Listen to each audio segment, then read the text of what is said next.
Welcome at International University of Excellences. Situé à Badalabougou sur la colline du savoir, l'UUE, c'est l'opportunité de bâtir votre avenir avec des programmes de DUT, licence et de master dans plusieurs domaines. Notre mission est de vous accompagner à chaque étape pour atteindre l'excellence académique et professionnelle. Rejoignez une communauté dynamique d'étudiants engagés, prêts à conquérir leur avenir avec des enseignants qualifiés et un cadre d'apprentissage stimulant. L'UUE est la meilleure destination pour votre formation supérieure. N'attendez plus. Contactez-nous dès maintenant au 78 28 28 42 et faites partie des leaders. L'UUE, la référence pour l'excellence académique au Mali. Samedi 12 octobre 2024, chers téléspectateurs, bonjour et bienvenue sur votre flash d'information. Réunion du comité interministériel de gestion des crises et catastrophes s'est réunie ce jeudi 10 octobre 2024 à la primature sous la présidence du Premier ministre Dr Choguel Kokala Maïga.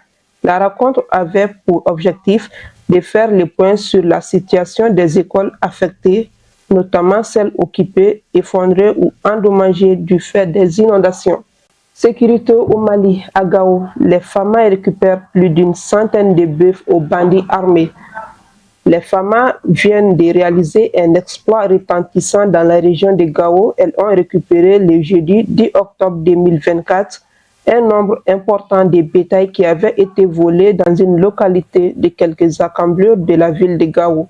Le commandant du secteur Opération Maliko, le colonel Ibrahim Samassa, a officiellement remis le vendredi 11 octobre les animaux récupérés aux autorités communales pour être remis à leurs propriétaires.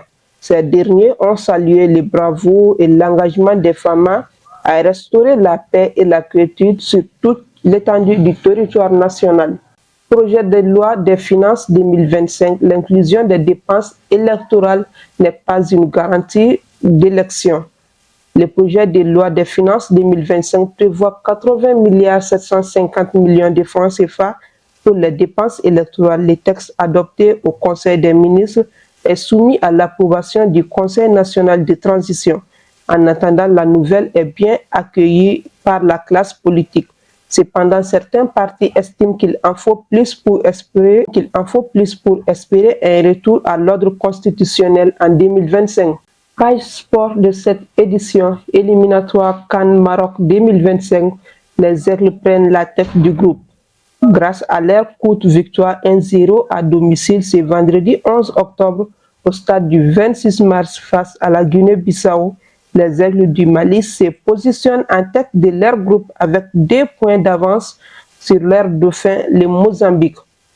Pour le compte de la 3e journée des éliminatoires de la CAN Maroc 2025, les Aigles du Mali se sont imposés par la plus petite des marges 1-0 contre les Djurtous de la Guinée-Bissau grâce à un but de la tête d'El Bilal Touré, idéalement servi au deuxième poteau par Adama Traoré Malouda à la 62e minute. Info AES Burkina Faso, Indonésie vers une facilitation des échanges, l'exception des visas à l'étude. Les relations entre le Burkina Faso et l'Indonésie se renforcent lors d'une audience accordée par le ministre des Affaires étrangères, son Excellence, ministre Karamogo Jean-Marie Traoré, à l'ambassadeur d'Indonésie et à la consul honoraire. Les deux parties ont évoqué la possibilité d'une exemption de visa pour les détenteurs de passeports diplomatiques et de services. Cette mesure viserait à faciliter les échanges entre les deux pays et à renforcer leur coopération. Par ailleurs, la communauté indonésienne vivant au Burkina Faso a manifesté sa solidarité en offrant une contribution financière à l'effort de paix. Ainsi s'achève cette édition. Merci de l'avoir suivi et bonne suite de programmes sur notre chaîne d'information IPJ Info.